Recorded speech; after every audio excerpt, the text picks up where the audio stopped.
नमस्कार दोस्तों। ये मौसम है त्योहारों का। इस मौसम में खेतों में फसलें भी पकती हैं, खेतों से फसलें कटती हैं, कट करके खलिहानों में आती हैं और उसके पीछे पीछे आ जाते हैं हाथी। तो जय हिंद दोस्तों, मैं राकेश कुमार दास। आज हम बात करेंगे हाथियों के बारे में। उन हाथियों के बारे में जिनसे कम से कम झारखंड, उड़ीसा, बंगाल, छत्तीसगढ़ और केरल, ये कुछ ऐसे राज्य हैं जो काफी ज्यादा अफेक्टेड हैं। इन राज्यों से होकर के हाथियों का माइग्रेशन का रूट है, कॉरिडोर है, एलिफेंट कॉरिडोर्स हैं, जिनमें से कई बार हाथी भटक करके यहाँ वहाँ गांवों और आसपास के इलाकों में भी चले जाते हैं, जहां इनका सामना होता है ह्यूमंस से। तो वर्तमान इस बात पर बात करने से पहले हम जरा हाथियों के बारे में जान लेते हैं। इस वक्त पृथ्वी पर हाथियों की दो प्रजातियां पाई जाती हैं, एक है एलिफस और दूसरा है लैक्सोडांटा। तीसरी जो प्रजाति थी मैमथ, वो विलुप्त हो चुकी है।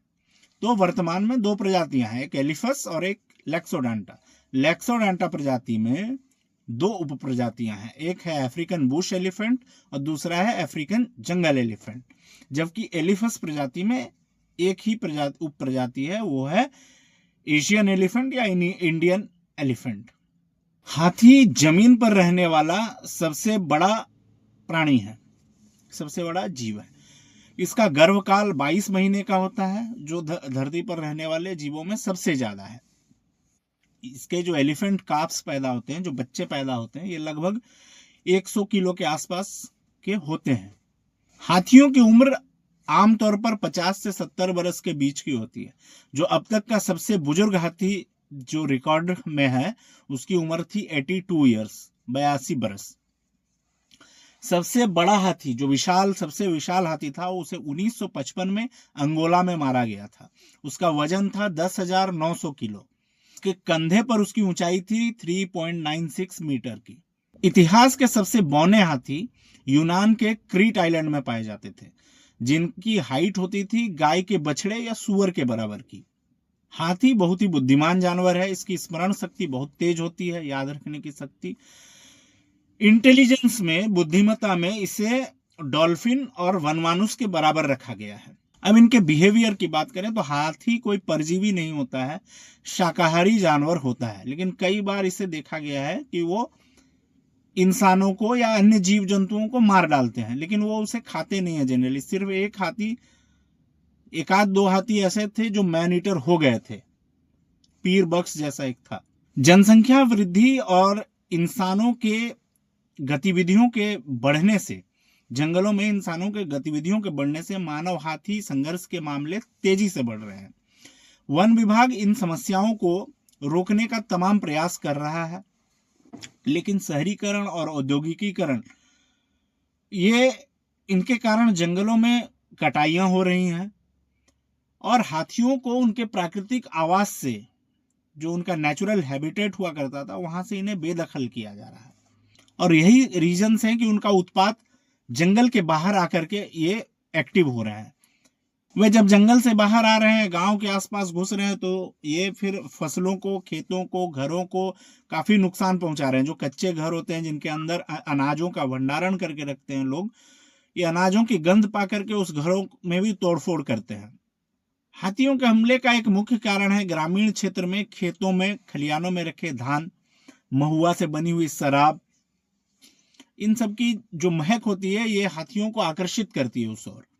और कभी कभी ग्रामीण इस दौरान कभी कभी ग्रामीण अपने फसलों की सुरक्षा के लिए, अपने घरों की सुरक्षा के लिए हाथियों के पीछे भागते हैं, मशाल लेकर के, पटाखे लेकर के उनके पीछे भागते हैं, जिससे हाथी कई बार इरिटेट हो जाते हैं और फिर वो भी वापस चार्ज करते हैं। और इस संघर्ष के दौरान कई बार कई अप्रिय घटनाएं भी घट जाती हैं, जिसमें कई बार हाथी भी मारे जाते हैं, कई बार इंसान भी मारे जाते हैं। लेकिन जान का नुकसान कई बार होता है इस तरह के संघर्षों में। ये खूनी संघर्ष के तौर पर इनको देखा जाना चाहिए। ग्रामीणों का कहना है कि धान की जो फसल होती है, वो हाथियों की सबसे पसंदीदा फसलों में से एक है। जब फसल पकती है खेतों में, धान की फसल, तब हाथी उसकी महक से आकर्षित होकर के खेतों में चले आते हैं, या फिर अगर काट करके खलिहान में रखा गया तो भी खलिहानों में भी आ जाते हैं इन्हें खाने के लिए। तो इससे छोटे किसानों को काफ़ी ज़्यादा नुकसान होता है, और इसके डर से वो कई बार औने पौने दामों में भी अपने धान को बेच देते हैं, जिससे उन्हें वो सही रेट नहीं मिल पाता और उनका उधर मॉनिटरी लॉस भी काफ़ी होता है। वर्तमान में ये वर्ष तो समाप्त होने को है 2024। इस वर्ष भी कई ऐसी घटनाएं घटी मानव हाथी द्वंद्व की, जहां कई मौतें हुई इंसानों की। कई बार हाथी भी मारे गए हैं, विद्युत की चपेट में आकर के हो, या कई अन्य घटनाएं जिसमें हाथी मारे गए हैं।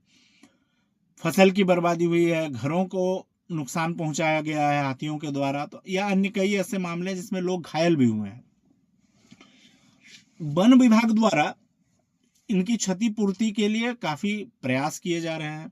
जितने लोग मारे गए, हालांकि वो आदमी तो वापस नहीं आ सकता, लेकिन विभाग के द्वारा एक राशि दी जाती है मुआवजे के तौर पर 4 लाख रुपए की, झारखंड में वो लोगों को दी जा रही है। फसलों का भी मुआवजा दिया जाता है, फसलों के मुआवजे भी दिए जा रहे हैं। यहाँ तक कि कई सारी समितियां बनाई गई हैं हाथियों को गांव से दूर रखने के लिए। उसमें लोगों को पटाखे, टॉर्च, हाई बीम टॉर्च और अन्य कई उपकरण हैं, उनको मुहैया कराया जा रहा है उन लोगों को, उन्हें ट्रेन किया जा रहा है हाथियों को भगाने के लिए। इस तरह के कई कदम उठाए जा रहे हैं वन विभाग के द्वारा। लेकिन विभाग के पास भी कई तरह की समस्याएं हैं, संसाधनों की कमी है। कई बार हाथियों के द्वारा किए गए नुकसान से उत्तेजित होकर के ग्रामीण कई बार पारंपरिक हथियारों के साथ, लाठी डंडों के साथ भी प्रदर्शन करने को आ जाते हैं, या फिर हाथी के ऊपर भी हमला करने लगते हैं। तो उनको रोकने के लिए एक सब बीट में एक एरिया में एक आदमी रहता है वन विभाग का, फॉरेस्ट गार्ड, वो भी निहत्था। वो अकेला किस तरह से ये रोकेगा, इस चीज़ों को भी थोड़ा सा, ये भी चीज़ें हैं, लेकिन अब किया जा सकता है, जैसी व्यवस्थाएं हैं उसके हिसाब से चलना पड़ेगा।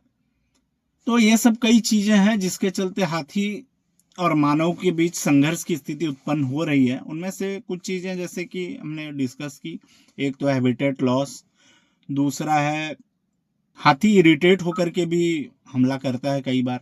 जैसे ही वो किसी गांव के नजदीक आते हैं तो गांव वाले बोलते हैं मेरे गांव की तरफ ना आने पाए, तो वो उसको एक गांव की ओर भगाते हैं या एक और भगाते हैं। फिर उधर सामने से दूसरे गांव के लोग उसी तरह की सोच रख करके इन्हें वापस इस तरफ कह देते हैं, तो हाथी बीच में फंस जाते हैं कई बार। तो वो एग्रेसिव हो जाते हैं, इरिटेट हो जाते हैं।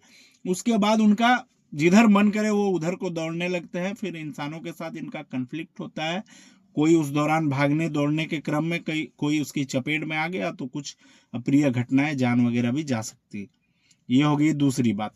तीसरी बात है, कई बार हाथी जो होते हैं, इक्कड़ हाथी होता है अकेला, या फिर वो मस्त काल के दौरान मान लीजिए मस्त में रहा हो वो टस्कर, तो जनरली उस तरह की परिस्थिति में उसको झुंड से निकाल देते हैं।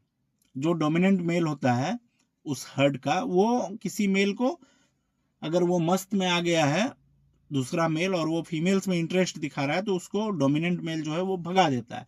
तो उस दौरान वो डोमिनेंट मेल का सताया हुआ रहता है एक तो, दूसरा उसका इंसान भी उसे सताने लगते हैं, तो वो काफ़ी ज़्यादा गुस्से में आ जाता है और वो चार्ज करने लगता है। तो ये तीसरी बात हो गई। और एक चीज़ होती है हाथियों में, कैप्टिविटी के दौरान भी एक गुस्सा आ जाता है उनमें। जिस तरह से पीर बक्स हुआ था, तो उसे अगर सही से हैंडल नहीं किया गया तो उस दौरान भी वे बिदक जाते हैं। तो ये सब कुछ चीज़ें हैं हाथियों के बिहेवियर के बारे में। तो खैर, विभाग अपनी ओर से काफ़ी जिम्मेदारी से आगे बढ़ रहा है। ग्रामीणों को भी थोड़ा सहयोग करना पड़ेगा इसमें, क्योंकि फसलों के नुकसान होने पर तो विभाग उसका मुआवजा दे ही रहा है, लेकिन अगर आपकी जान की क्षति हो जाती है तो फिर ये नुकसान आपके परिवार का है। भले ही 4 लाख रुपया विभाग दे दे, लेकिन आपकी जान तो वापस नहीं आ पाएगी उससे ना। तो हाथियों के झुंड से दूर रहें जितना हो सके, विभाग को सूचित करें। जैसे ही आपके इलाके में हाथियों का झुंड है, विभाग को सूचित करें। खुद से उससे खदेड़ने की भूल ना करें, सुरक्षित रहें। बस इन्हीं सब शब्दों के साथ आज का ये वीडियो ख़त्म करते हैं। बहुत बहुत धन्यवाद। Thank you so much. जय हिंद।